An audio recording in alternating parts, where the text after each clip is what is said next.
I am your host, Jason Miles, and this is Revolution Podcast. Welcome to another episode of our audio-only edition. This is an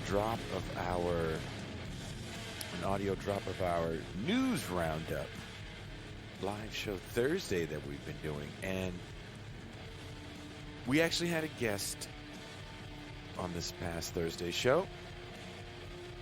Janani, I totally butchered her name, and I feel horrible about it. Ramachandran, running for Oakland City Council. She's been on the show before. She was actually running for State Assembly in a special election to fill the seat that was left when Rob Bonta left.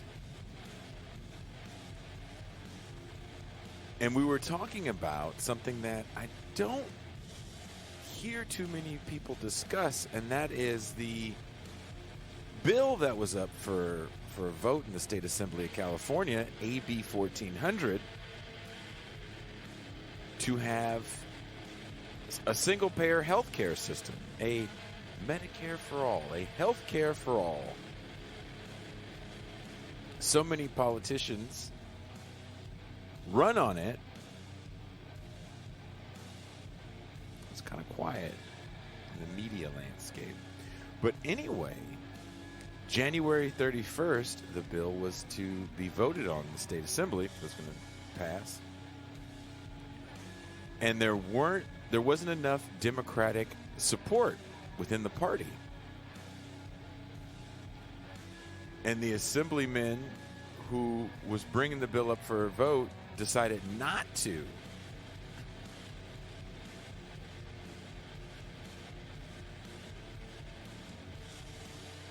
Because he didn't want to expose other Democrats.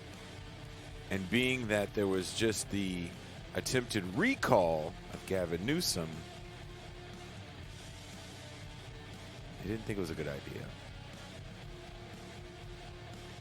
So we had a discussion about, party politics, what's going on in the state. And while I thought, usually it's each of us has our own news story, we knew that the majority of the show was going to get taken up by this story. Another story arose in the conversation with Janani, which was the school closures in Oakland. Several public schools are looking at being closed. These public schools generally serve poor black and brown kids. There's actually a few teachers. I saw this recently on social media. I try to follow local news as much as possible, being here in Mexico. Are on a hunger strike to stop the closing of these schools. We talked about the charterization of public education in places like Oakland. And then Pascal brought up the missing money with the Black Lives Matter Foundation. So it was like $60 million missing, or unaccounted for. Let me take that back, unaccounted for. And it gets really deep in the champagne room. There's links in the description wherever you're listening to this show. Thank you so much. I am out.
Good evening, everyone, and welcome to another episode of This is Revolution Podcast. I am your host, Jason Miles, and I'm very excited to dive deep on the discussion we have today. But if you're new to the show and you haven't done it already, please hit the like and subscribe button. Don't forget to hit the bell, as we are constantly adding new shows to the programming schedule here at This is Revolution, including the new sports show that we added, new reaction shows to talk about the video essays that go on. So don't forget to hit the subscribe button. Really appreciate it. And for all the people that have subscribed, thank you. Let me bring in my co-host, my homie, my dog. He is the man of the Mau Mau Hour. He is the Pascal Robert.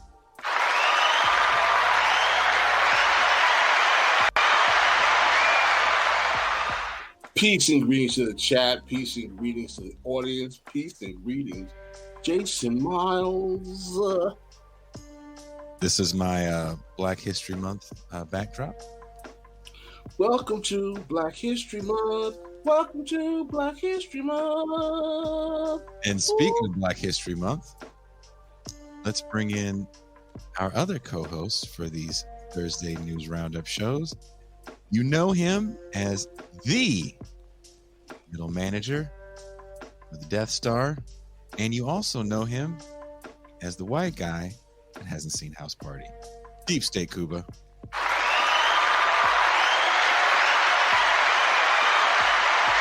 Good evening, everyone. On behalf of the Empire, I would like to wish everyone all the best for Black History Month. From Kishik to Coruscant, every life matters. And personally, from Darth Vader himself, there's nothing more important than celebrating and including everyone under the benevolent fist of Imperial Might.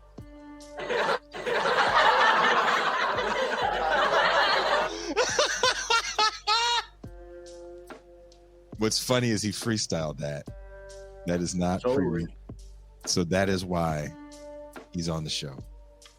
Because when you can drop an off the domer like that, you deserve to be on the show.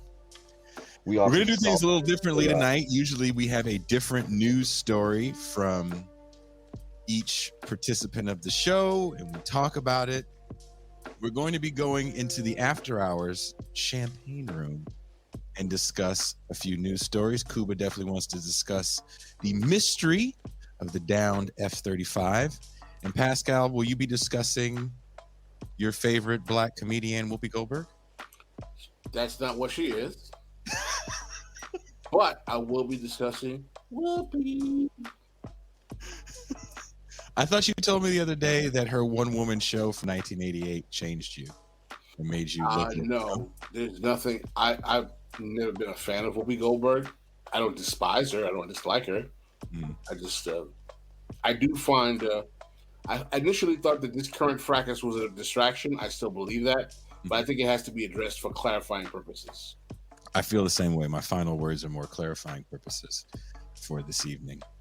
But one thing we want to talk about today, even though it is a California matter, Kuba being a former resident of the great state of California, I still get my mail in the great state of California.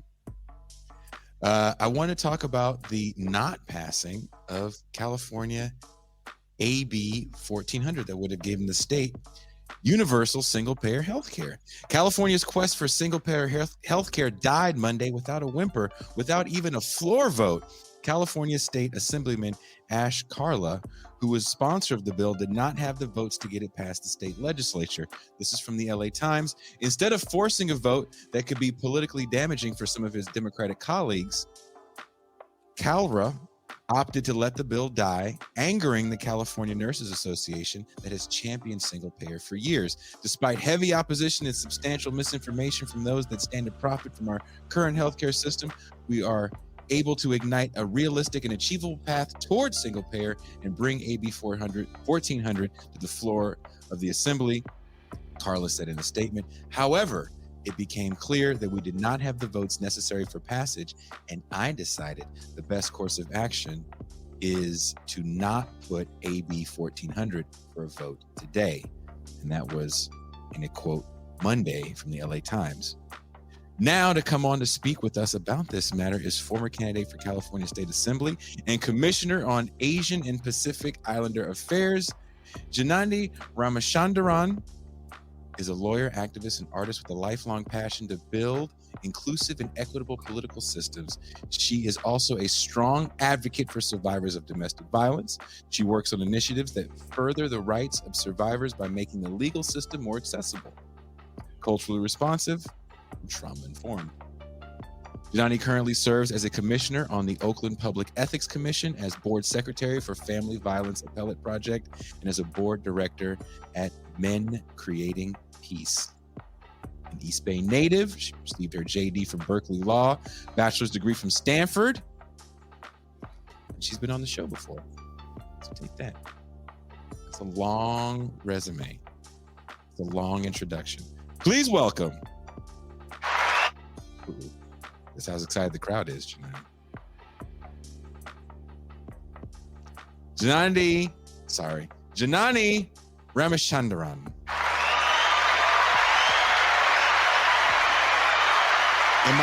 Am I saying your name correctly? No. But damn it.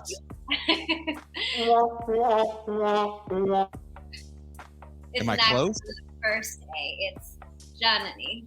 Janani. Mm-hmm.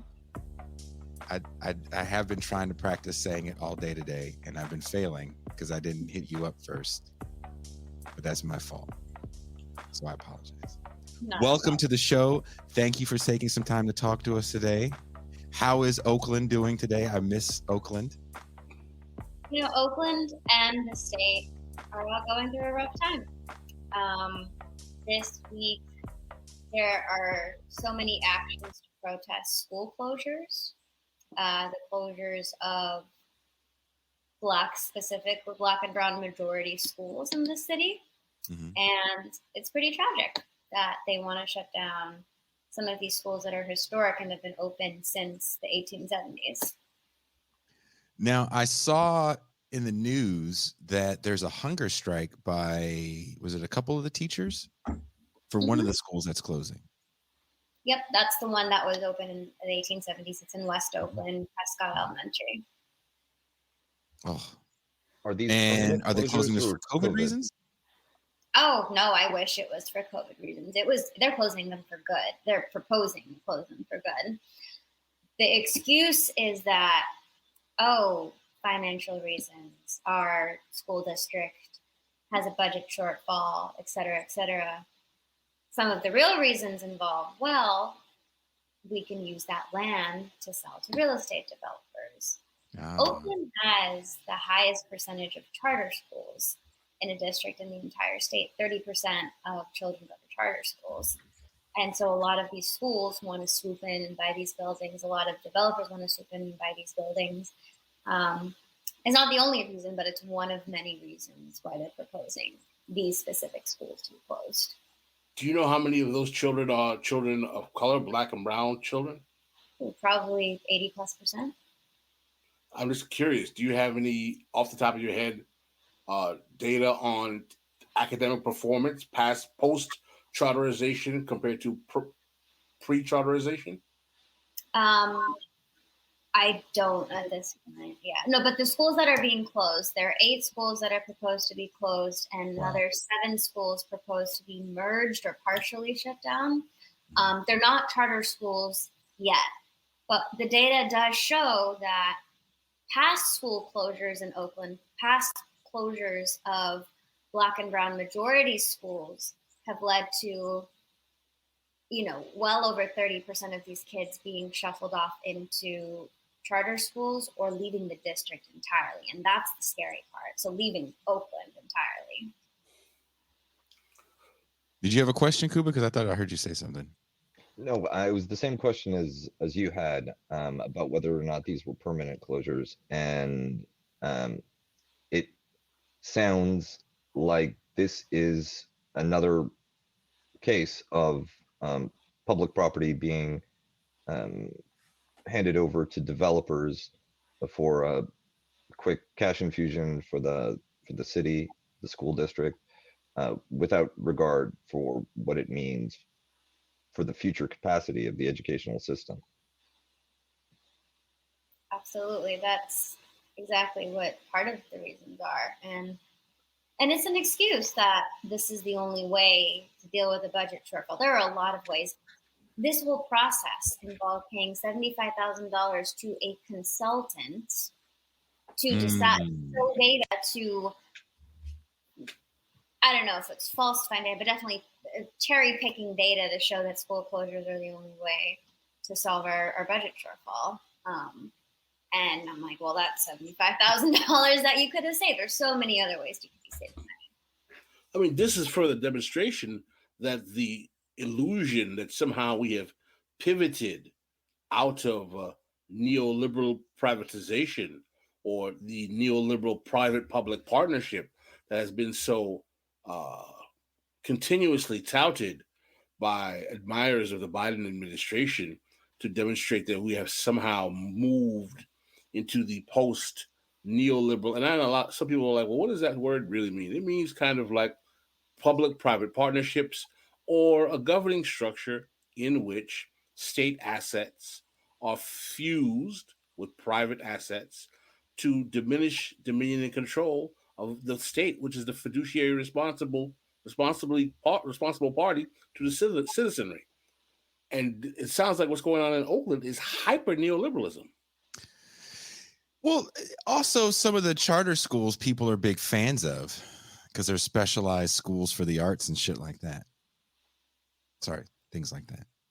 But got to cut Pascal with cussing. What's the return on investment in terms of the performance of the kids in the schools, in terms of the ability of the kids to have long-term educational institutions, if this charterization process is leading to massive school closures? We've seen the same problem in Florida. I've seen that all over the place. That in these charter schools, particularly when they are in Black and brown districts, particularly Black districts, there's always a correlation to school closure.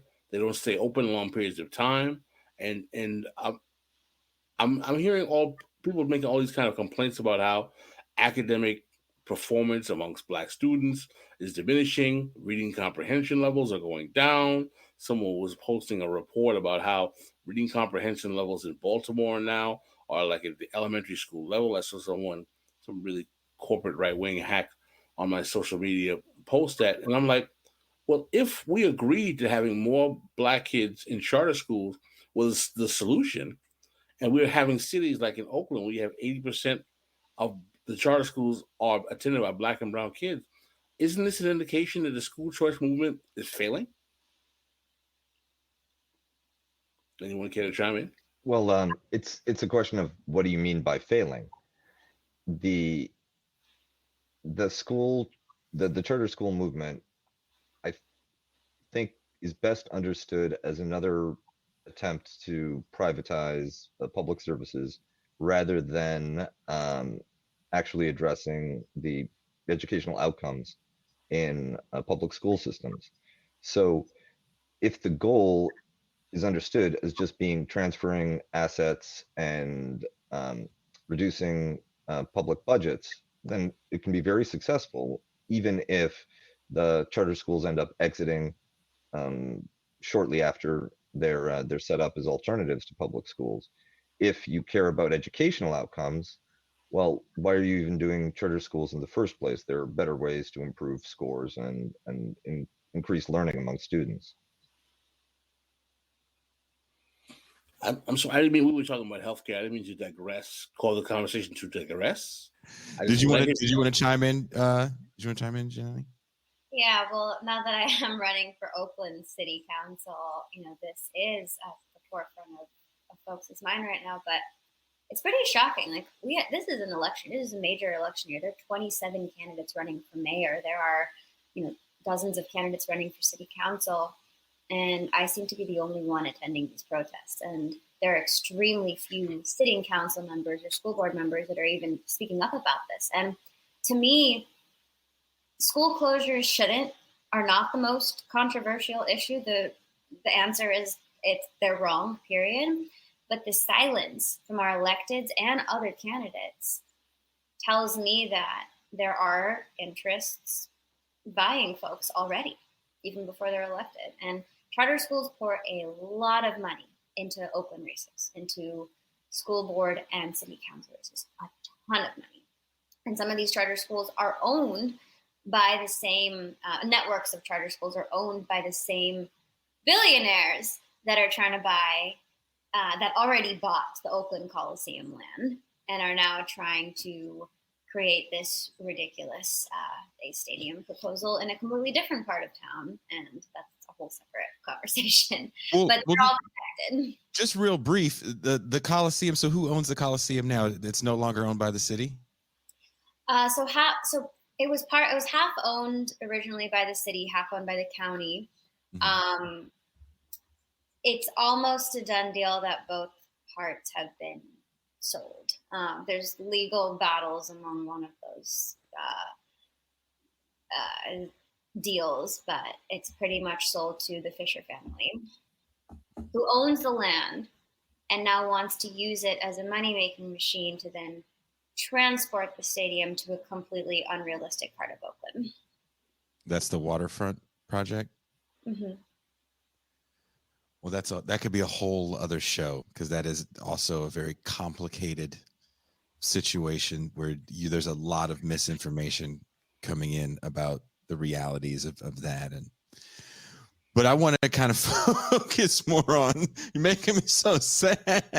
I want to focus more on the failure of AB 1400 to even get a floor vote. Now, can you explain a little bit what AB 1400 was or is? So AB 1400, well, it's officially dead, so it's now in the past tense, was a bill to implement a single-payer healthcare system in California. That means that every single person in the state would get health insurance, would not have to pay copays, would not have to pay premiums for the majority of their everyday health services. So you would still be able to go to your private doctor, but the people paying for that doctor's visit wouldn't be your insurance company, it would be the state.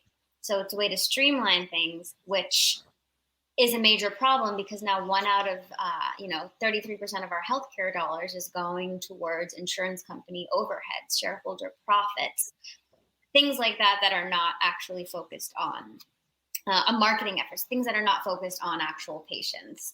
And statistically, 10% of Californians, which is 4 million people, don't have any kind of health insurance, but almost 1/3 of Californians don't have legitimate health insurance. For most of last year, when I ran for state assembly, I didn't have health insurance. I was originally working as an attorney, but it was a temporary job. I didn't have insurance. And then when I ran the campaign, had to take some time off, I didn't have health insurance. I had one of these bogus deals that was really would be considered might as well not having health insurance. And that's like Cobra kind of situation? Yeah, and that's 1/3 of our state. Mm-hmm. And this isn't the first time that a bill like this has even come close to being voted on. Was it 5 years ago? There was a similar single-payer bill, but the pushback on that was something that they tried to stop with AB 1400, which was, how are we going to pay for it? I believe that would Jerry Brown was the governor at the time, and that was the whole pushback. It was, how are we going to pay for it? So with AB 1400, they did have a way to pay for it. They did.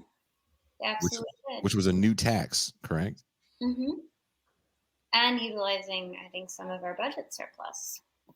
Which we do have a very nice budget surplus here in California, which Gavin Newsom has been bragging about. Now, here's my question to the panel. I'd like to hear you guys' response to this. Gavin Newsom, who ran on wanting a single-payer system in California, when one was presented, kind of got quiet about it. And the one thing he did get a little loud about was an expansion to Medicare that he's proposing. What's going on with the state legislature, Kuba? I think that if you look at the constellation of interests behind school closures as well, it's not just charter schools, but there has been a significant move by private equity and tech firms to enter into the delivery of public services. Some of it is health related, some of it is educational. And these are extraordinarily powerful actors with the deepest pockets you can imagine, that many of which are based in California and will line up against those types of efforts to deliver public services through the government, because it removes real opportunity to collect rents, very risk-free hyper profits on the types of services that people need and don't really have a choice in whether or not they can go without them, and don't have alternatives available either. So even though the many large employers might benefit from having a publicly funded single payer system by lowering the healthcare costs that they take, there's those same employers at the really peak industries see the public health, education, other areas as areas that they could extract hyper profits from. These are institutions that you could capture, just like you've captured internet platforms and other services, which will then boost your bottom line and increase the power that you have over consumers and employees across the state. I mean, what Kuba was explaining, and I've actually read articles that confirm this as well, is that finance capital is going into the business of government functionality instead of actually partnering with the state in the traditional fashion of neoliberalism. They're just literally buying up state functionality. Like, we will do the documentation for your healthcare system or your DMV system. We will do the monitoring of the electric system, the electric grids in your town. So it's a kind of more aggressive form of neoliberal participation, in which you're having finance capital now come in and basically bidding on government function, not to mention also in terms of the residential real estate in many of these areas as well, that is not affordable to many working class people. It's being bought up by finance capital as well. So to an earlier point that was being brought up by Kuba in a prior show, pivoting off of Yanis Varoufakis, you can make the argument that the techno-feudalism kind of paradigm is at play here, because now there are no public assets anymore, because state assets are being bought by private corporations. There's no property for the general public, because the prices are so high that the only people that can invest in them are the financial services industry as well. So you're kind of moving to a paradigm now that the only people that have the money to own anything are either professional, managerial, petit bourgeois who work in the financial services arena, the maybe politicians who are paid or are given some kind of stipend for their housing and food, and the actual financial institutions, and that's it. And another, I think that's absolutely right. And another issue that makes it more attractive to privatize service delivery is that, especially with COVID, you can force the shift into things like distance learning, online medicine. And when you have a state that is providing those services, you have more resistance to that kind of tech-led efficiency, which would reduce the potential windfall profits of shifting that into private hands. And one thing, again, with Gavin Newsom's wanting to expand Medicaid, and we do see more and more telehealth popping up, and my fear with COVID initially was that, distance learning would be a thing, because I was already seeing it in certain sectors where people were preferring to do online school and, of course, homeschooling. Is that happening in Oakland? Or are people pushing back against distance learning there? It is complicated because it's actually it's pretty nuanced here, because the same families that were against sending kids back to school before all kids are vaccinated, before it's safe, were often families who work essential jobs and who are out there every day risking themselves. And even though those kids are not going to get the best distance learning education from home, because they might have 5 people on a network, they might not have a quiet space, it's just not going to be the same. It's also a serious health risk to send them to school. So it's been hard for folks to get their hands over what they really want here. It is interesting, though. A lot of the wealthier, wider areas of Oakland have had parents that are pro going back to schools, but it is complicated. Like Montclair and in the hills? They have done big pushes to get people back to school, but ultimately, I mean, the teachers' staff are from all over the city and beyond. I mean, they're also putting themselves at risk to do that, especially before there were vaccines for kids. And that was part of the problem here is that we're getting mixed messages from the health infrastructure and the public government institutions, the CDC, the Departments of Education in various states. Some are saying that it's healthier for the kids to go back to school because of the ancillary damage that's done to the quality of education, the kids' mental health, and it's physically not that dangerous because kids don't generally get COVID, so they should be back in school. And then you're having other institutions, some representing teachers, and I think teachers have valid concerns, saying the teachers don't want to get sick, or many of the teachers already have COVID, so they can't report back to school. And as a result, there's going to be a teacher's shortage. So maybe some people are saying, don't send the kids to school.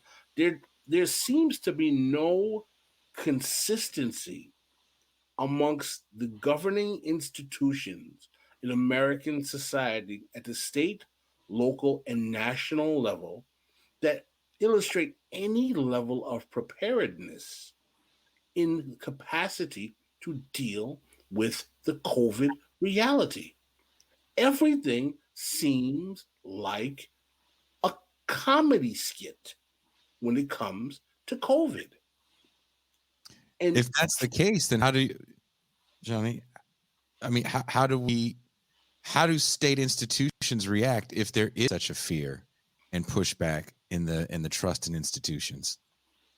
Well, we are past the point of assuming that any of these decisions involving COVID are going to be made based on public health concerns. It is all political. There's a reason there's no consistency, because there is science. There are ways to decide and to create guidelines about what will get us out of this pandemic as soon as possible. But absolutely no one is going to say that out loud because they're worried about their seats. They're worried about their elections. They're worried about certain unions and corporate interests and all of these concerns. That public health is not the guidelines, because we have the capability of creating those. But these are entirely political decisions that differ based on who constituents and interest groups are. That's a profound statement, Council Janani, is that you're basically saying on the state level, because that's where you can speak from, that the COVID policy decisions being made in your municipal government are not being made based on public health realities, but pure politics. Absolutely. So in your opinion, how did you feel when you read the statement? And I don't know how close you were following. I was trying to follow it as close as possible from here in Mexico on Monday, because I just wanted to see if it was going to pass the floor vote. How did you feel when you saw that they didn't even bring it up for a vote? I was absolutely crushed, and I'd like to think that I'm not as naive, but I'm an idealistic person. I'm in this world because I have hope, and there has never been a moment of our state history where we have had this level of momentum towards actually getting a single payer healthcare bill passed.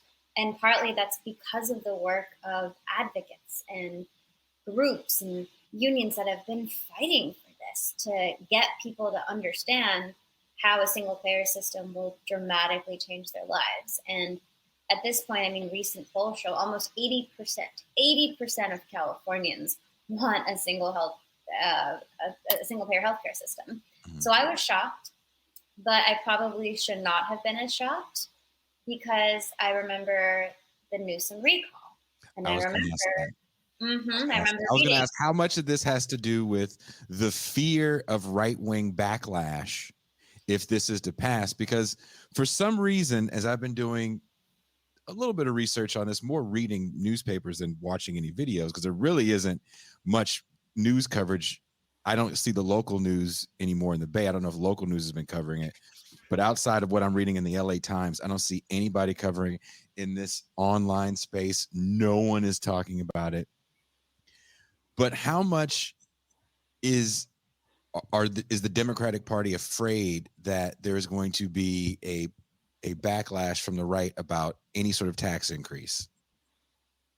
Oh, there's a huge fear because corporations control the majority of lawmakers and the majority of Democrats. We have all of 2 out of 120 lawmakers in our state who have taken a pledge to not take corporate money. That's a shockingly low number.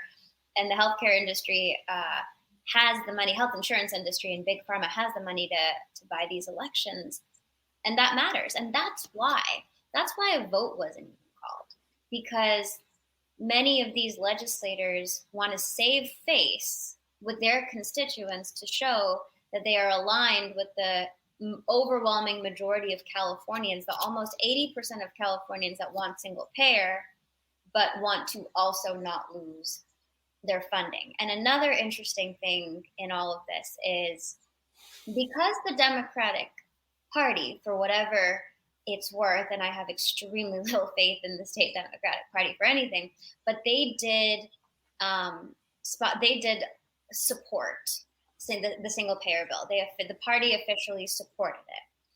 So one of the main caucuses, the Progressive Caucus, threatened to pull the party's endorsement of any state lawmaker that voted against a bill that they support, which this bill in particular. And that scared people off. And that was one of many reasons that convinced people to force the bill's author, Ash Kalra, to not even hold the vote so they can save face, so they can save their party endorsements and money. I mean, what's really phenomenal about this, right, is that California is repeatedly used by the reactionary right wing as the intellectual piñata of everything that is wrong with liberals and the left. Oh, those socialists, in California, oh, crazy. San Francisco, Nancy Pelosi. All of this, it's over and over again, right? And they make it seem like, Chairman Mao, Stalin, Engels are coming from the sky or the grave and are just kind of like running everything in California. You didn't know that? But what's really fascinating is that the whole infrastructure, what you're telling me, is hyper-capitalist. Like, it's not like the illusion of the progressive California is the problem because it's not progressive. Not at all. I heard Maryland described as, which I think is in a similar situation where you have a Democratic Party lock on government, but and a number of progressive seeming initiatives made, but the reality being corporate governance, that you have all of the downsides of a nanny state without any of the upsides. And California regulates people's behavior and has a very strong record on things like lifestyle issues, but you don't see any of the material infrastructure that actually would constitute a social democratic or progressive system looking out for people's needs and providing high quality public services. So literally the problem in California is liberal.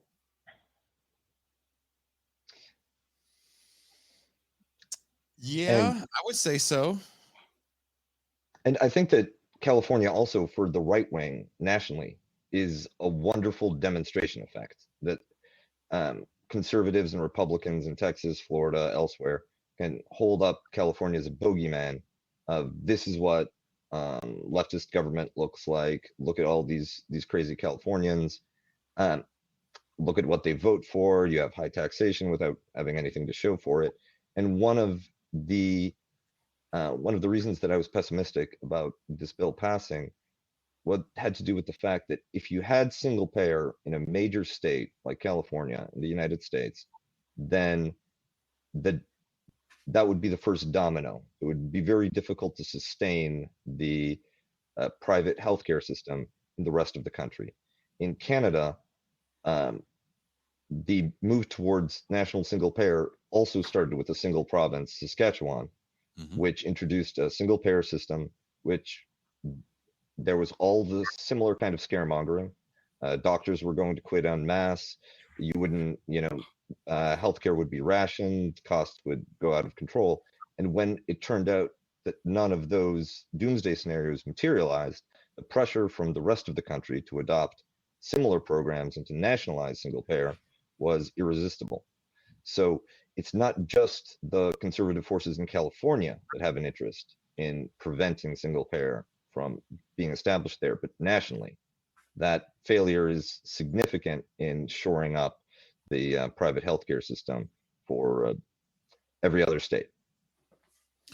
But wouldn't you think there would be more people, especially in this space, that would want to bring attention to this situation in California, since this was such a watershed moment in our world, the online left, and Jason, it got crickets. This was no one's really covering this. You are validating all of the critiques you've been making about online left podcast BreadTube for the last 90 days. You mean cyber Leninism? I wish it was cyber Leninism. Well, our wonderful guest is double booked. Wow. Counselor Janani double booked us? Really? Double booked. Well, she's got to go local. She's doing local shows. She did the national show here, and now she's going to go talk more local in the weeds, Oakland politics. It's all connected, and I am happy to be here and grateful for the opportunity to come back and chat. But I think, as you were saying, the fear is that domino effect, because I'm still hopeful. I'm still an idealistic person. We are going to get single payer passed. It's probably not going to be next year or anytime soon, but it's going to start with Newsom expanding Medicare this year. And it will happen, because this is a moment people didn't understand what single payer was in the past for it to build a momentum that it has now. But this time there are, except for big pharma, health insurance, and other industries, as far as the people go and as far as community groups and others go, people from various parties that are from various non-mainstream parties as well, it makes a difference, and it's spread. People understand what it is and know that it's worth fighting for. So I am absolutely hopeful that we are going to get it passed. And Councilwoman, how can we support you in your run for City Council? Thank you. Oh, I like that. Councilwoman already. You can follow me at Janani for Oakland, number 4 on all social media. You can follow me at Janani for Oakland on my website. Would love, this is still a people-powered movement. People want to volunteer their time, chip in a small dollar donation, support, share, follow on social media, whatever it is. Everything helps us get to where we want to be, because Oakland, like California, has a ripple effect, and things that are done in an innovative way, in an equity-focused way here, will have an effect in cities across the country. I'm putting a link up to your website in the chat. And do you have the whole Act Blue thing where people can send a small dollar donation if they have it? OG move in the private chat. Thank you very much. Is it Arthur Jones or John Jones? One of the hosts for the show you're going on next. Oh, John Jones. John Jones was an early guest on this show. I think it's episode like 19. I was only at episode 19. He was a guest on this show, and we talked about what he got past as far as removing the "have you ever been convicted of a felony" on rental applications in Oakland. So please tell him that Jason from, it was a different name back then, but I said hello. Absolutely, will do. Thanks all for having me. Thank you. Thank you. Best of luck.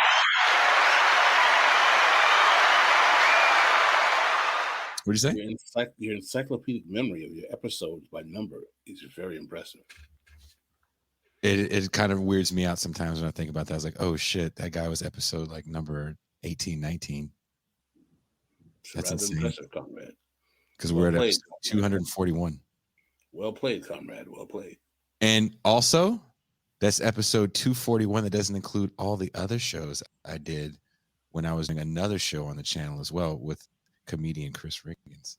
So it's almost 300 episodes on this show in 2 years. Oh, I had something else that I didn't plan to talk about, but it's popping in my head.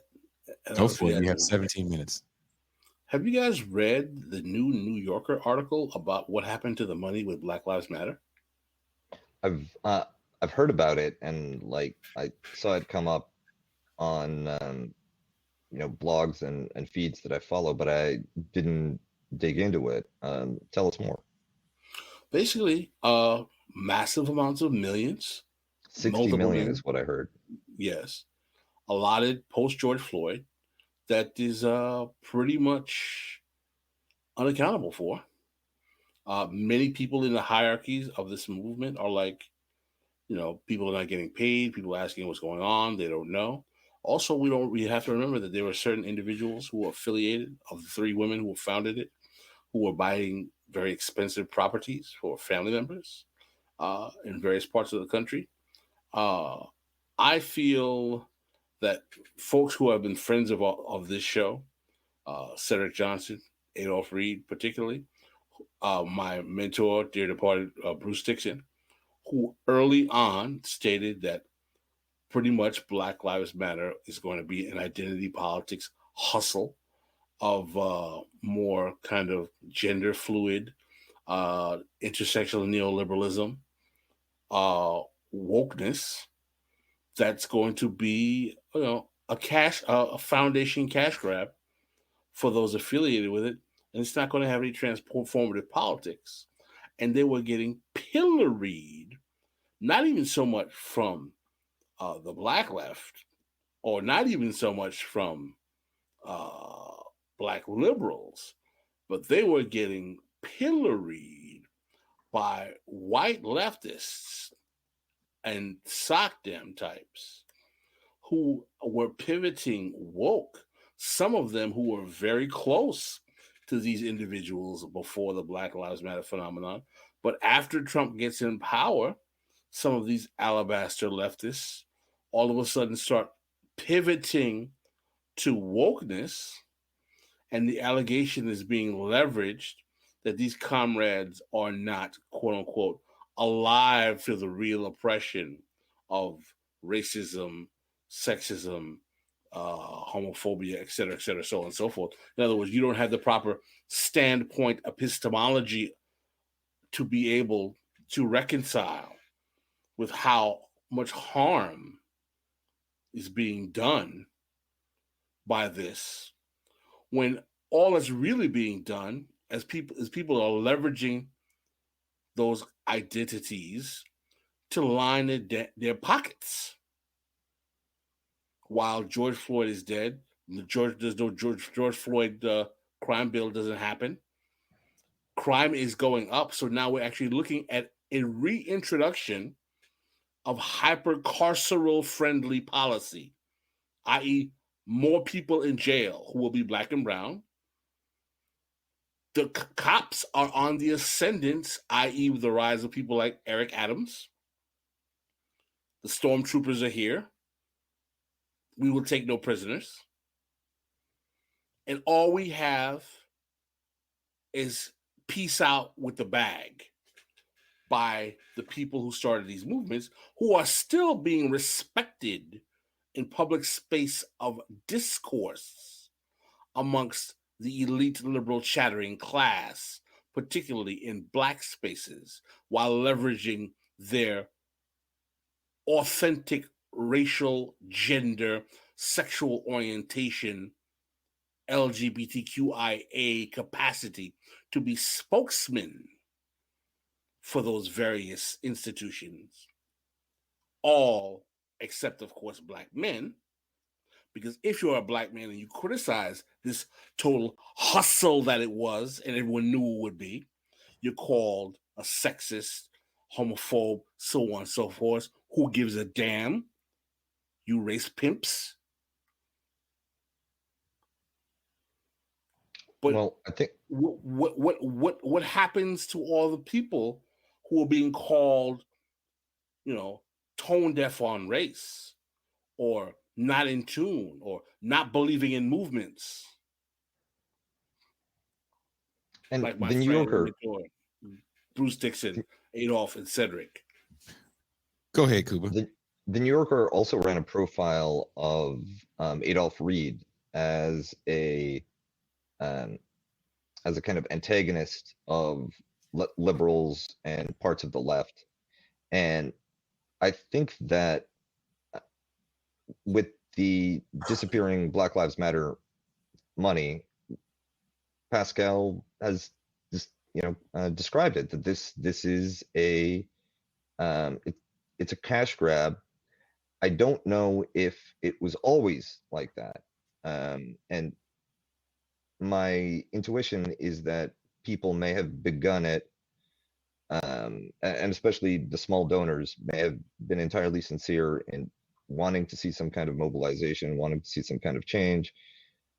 But what it takes to deliver reform of criminal justice, reform of policing,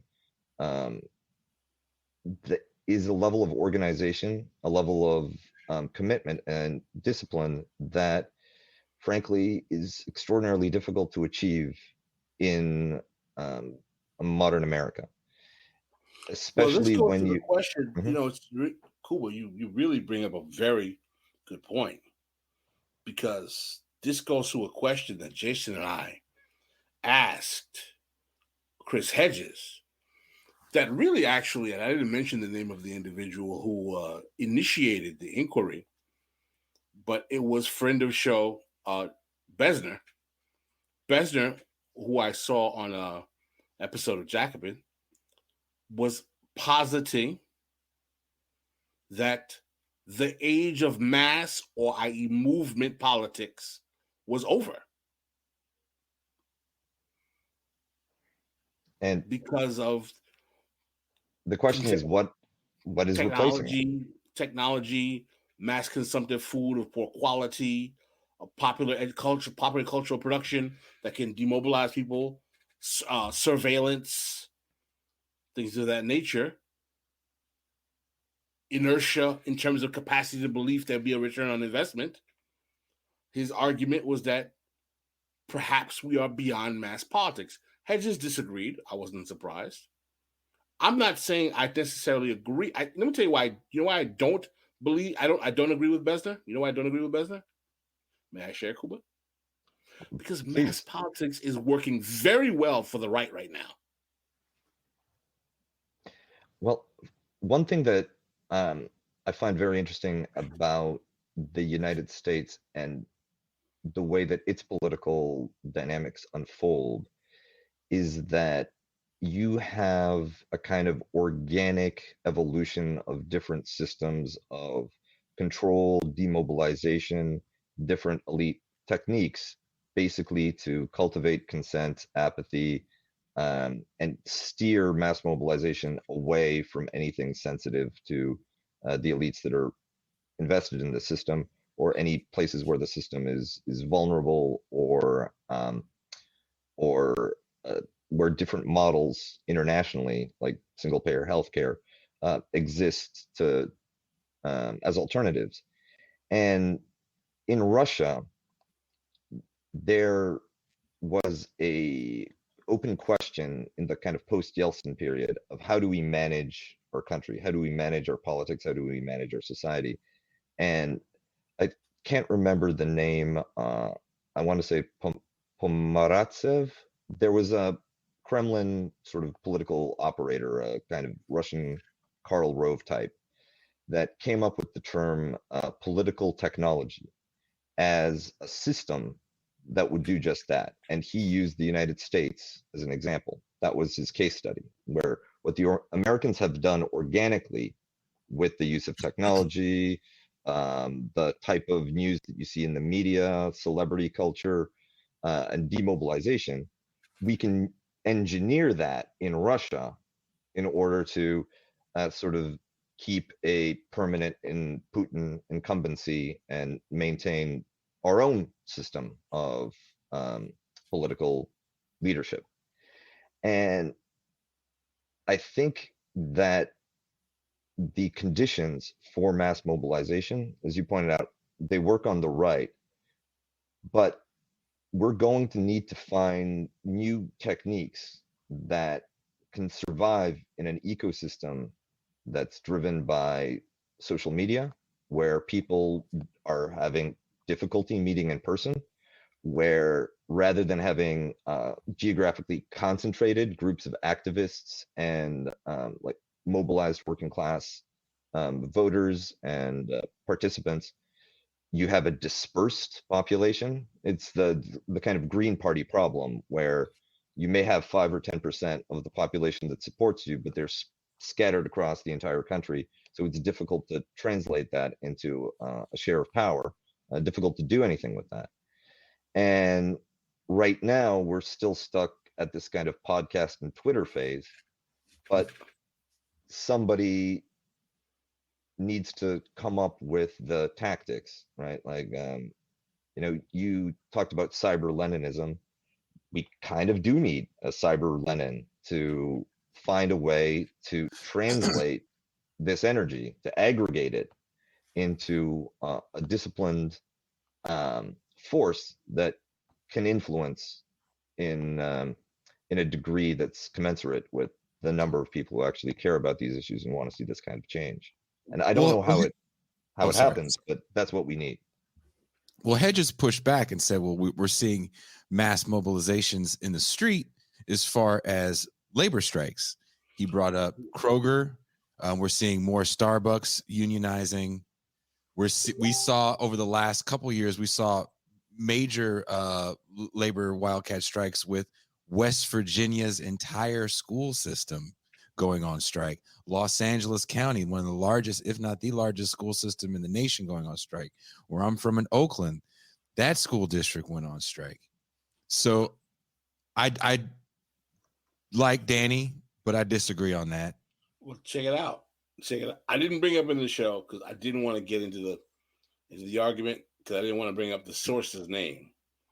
But there was a source on the left published an article from a publication that stated, I can find it if I have to, that the actual raw number of strike in labor activity is actually been inflated, and it's much lower than it's been over a long-term historical trajectory.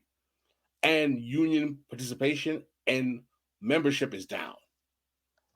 I'm not going to mention the name of the person who posted that, I'm not saying I agree or believe. I mean, Can you write it in the private chat? Because I want to know why you're making it such a fucking secret.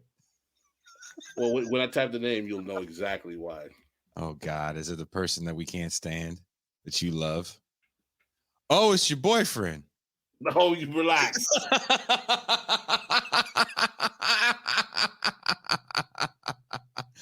And what did he say again? Basically, he's saying that labor union activity has gone down and strike activity has gone down as well, and that this belief that there's been a striketober and all these strikes is a fallacy. Where did he get his data from? Some type of official. He monitors financial services data and things of that nature, and he posted a link. I have to scour his page. I'd love to see the data because I don't even understand how that makes sense. Kuba might have the data just lying around behind him. Yeah, let me call over the little file robot to come spit out the numbers for me. those little droids used to follow him around on the Death Star. That's the one that has all the fucking. Yeah, well, one of our chat members Also carries my coffee. Brad Jurgens said, "I saw this coverage. It's there. So maybe we can hit the Googles. Anyone want to hit the Googles? We might want to have to hit the Googles because I mean that's I think a little bit more than a quick Google search.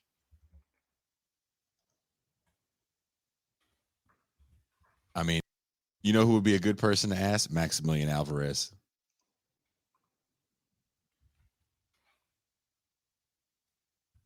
That's true. But to say that wildcat strikes are down, I'd be like, in what sense? Well, the Bureau of Labor Statistics has data, work stoppages, homepages, U.S. Bureau of Labor Statistics. This is going to be hard to read. Because you need glasses or because there's just a lot of words? It's just kind of like very econometric. Yeah, that's what I said. It's like it's not something you're going to find in like 5 minutes. Okay, right here. In 2020, there were 8 major work stoppages, the third lowest number since 1947. Major work stoppages for annual 2021 is scheduled to be released on February 23rd, 2022 at 10 a.m. So that's the news. Although lowest since 1947 in 2020. I'm looking at the data and it says annual work stoppages involving 1,000 or more workers.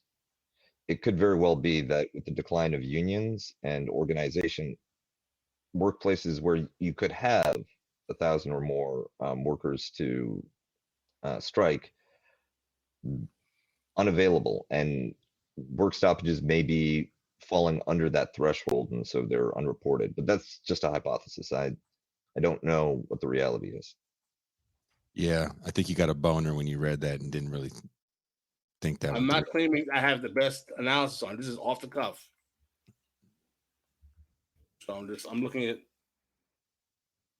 We got more Bureau of Labor Statistics. I can't even read this. This is like union membership decreased by 190,000 over the year in public sector. The public sector union membership rate declined. There's also, I mean, is it accounting for privatization in the public sector? This is in 2021. Is that accounting for privatization in the public sector? In 2021, the union membership rate continued to be the highest in local government, 40.2%, which employs many workers in heavily unionized occupations such as police officers, nurses, firefighters, firefighters, and teachers. The number of union workers employed in the private sector changed little over the year. However, the number of private sector non-union workers increased by 2021. I mean, a lot of people in management in public sectors are non-union. The private sector unionization rate declined by 0.2 percentage points in 2021 to 6.1%, slightly lower than it was in 2019 rate of 6.2%. Industries with high unionization rates included utilities, 19.7%, motion pictures and sound recording, 17.3%. Time out. Pascal, stop reading for a second. I just need you to stop for 1 second. You need to understand when you start saying things like the motion picture industry, that's another industry that highly goes out of its way to hire non-union labor. So you have they shoot in places that are non-union, i.e., so many shoots in places like Canada, New Mexico, Louisiana. And when you don't understand that and you're just reading that shit, that's just the motion picture industry. I don't want to hear it. You have to. I'm not claiming I'm not. But that's a huge factor in what you're reading. That a lot of these. I'm not denying that. I'm not. Let me make this clear. I'm not presenting this as if I am skilled in what I'm doing. I'm literally just going to Google and reading what it says. I'm not making an analysis because I haven't analyzed the data. I'm just reading what's on the page. And even if you have this very large pool of shadow non-union labor in the entertainment industry because of things like you've said, filming in non-union locations, the absolute number of unionized entertainment industry workers is still going to be pretty high compared to the extinction of unions in other sectors. Oh, there's a Jacobin piece that talks about this. I've heard someone just mentioned by someone. Yep, allegedly on the. I mean, allegedly. I mean, we just had Janani talking about all of the charter schools in a place like Oakland. So if you want to talk about, public sector unions going down, you have cities like Oakland that become highly chartered. Those aren't mostly union jobs. So this just came out January 25th by Doug Henwood. Union membership is still declining. You're not supposed to say his name. He'll appear like Candyman. No, why would I think that he was the one I was talking about? You say it one more time, it'll appear like Candyman. But union density. He did mention motion pictures. Let me get this link and put it up. So he's making the argument that the belief that we have we're in a moment of increased union activity, strikes, blah, blah, blah, is a fallacy. Well, I mean, here's a good example, and Gigi brings this up. They didn't strike on the Alec Baldwin set. They were just replaced. Literally, they got upset over hours, and they were replaced in a day. And that's one of the factors about the low number of labor actions and weak unionization is that the legal environment is still very unfriendly to organized labor in the United States. JB makes a good point. No one is arguing that union membership would go in the COVID or pandemic. That makes sense. But the most important argument that I was making that he made was that strike activity was not actually going up. It was somewhat lower than it had been in a long time. Really? How many strikes were going on at Starbucks beforehand? I'm not saying I believe the argument. I'm not making the argument. Just answer. I'd ask that question to him. I'd make him answer that question to me. I say, look here, Baldy. Hey, Charlie Brown, grown up. How many fucking strikes happened at Starbucks beforehand? How many Starbucks were talking about unionizing fucking 2 years ago? We can invite him as a guest on the show. You can invite grown Charlie Brown if you want to. Kuba, would you like to have him on the show? Are you going to pull the football? I'm more of a Linus guy than. So I think that I'll pass on the Doug Henwood episode until I do a little bit more research and get a little bit better at the navigating left on left violence. I know I shouldn't have said that. I take that back because then it's going to get clipped somewhere and all of a sudden you get mentions and then we'll never get Kuba or Pascal published in Jacobin. Oh, shout out to Pascal for retweeting my piece in Newsweek. Good luck to that.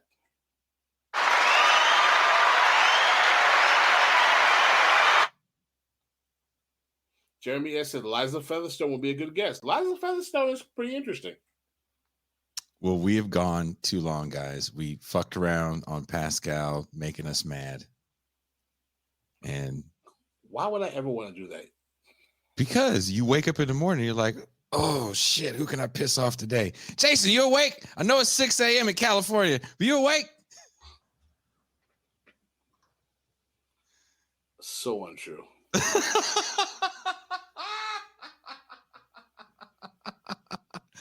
Kuba never answers his phone. Correct. I apologize for nothing.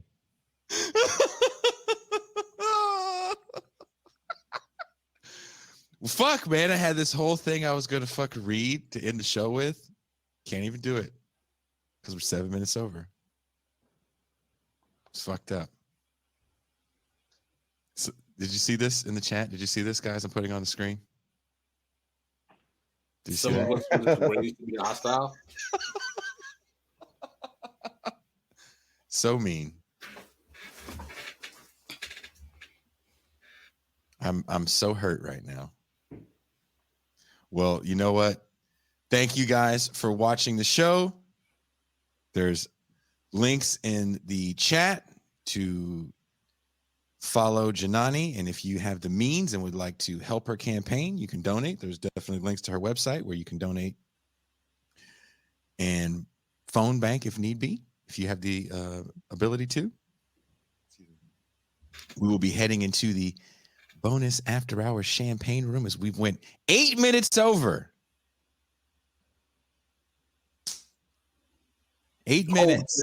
Do you see what Born Sinner Cold World said? I can't even repeat it. That's so horrible. He said Kuba is a white man. He has no. There's been, when we play this for the audio only, I feel so bad for the audio only people because you missed some of the funniest comments about Kuba's lighting and it doesn't have lipstick. And someone said that Kuba's stuck in a Fiona Apple video from the early 90s or mid 90s, and I thought that was the funniest shit I've read all day. Man, I can't catch a break. If it's not the audio, it's the lighting. By the way, I liked your lighting. It was cool and all that. I thought the lighting was fine. The audio everything was crisp. Everything was perfect, man. This is the most crisp you've ever been. Ever been. And by the way, where are you? Because that crib is kind of chill. Very fat, by the way. It's kind of awesome.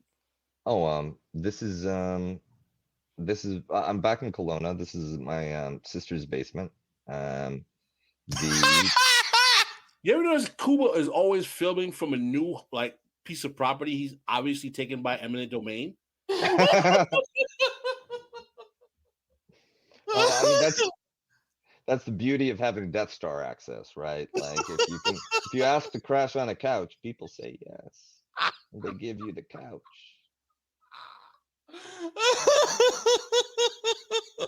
Jan Clemens said that he's been studying so hard for Black History Month. He's going through all the blaxploitation archives. He did. That's the only time he messages us to go over the right terms to use. When he should use the A or hard R. Yeah, my Excel spreadsheet of forbidden terminology just expanded by at least 30%. And a lot of it wasn't things that I were using. It was things that I didn't know existed, but I should never use it.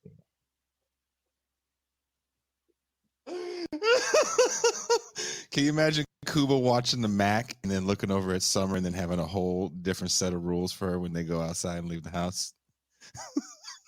My love better have my money.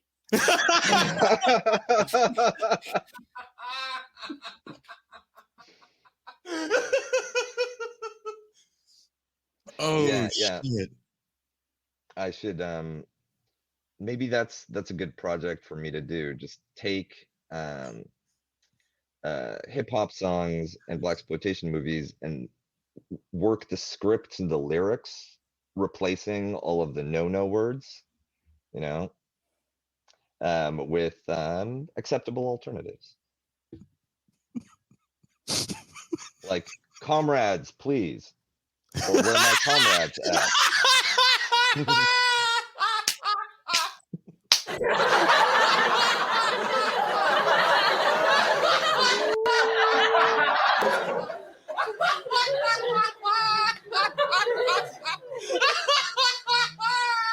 comrades with attitude.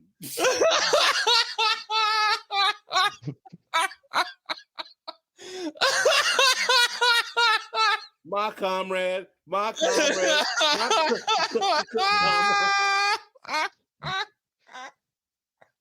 The man is the scariest thing to the man is a comrade with a library card.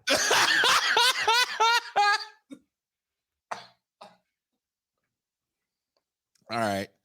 This is all after hours material, and this is for the champagne room. I will just go ahead and read my last words in the champagne room. So thank you guys for watching the show. Patrons, we will see you shortly.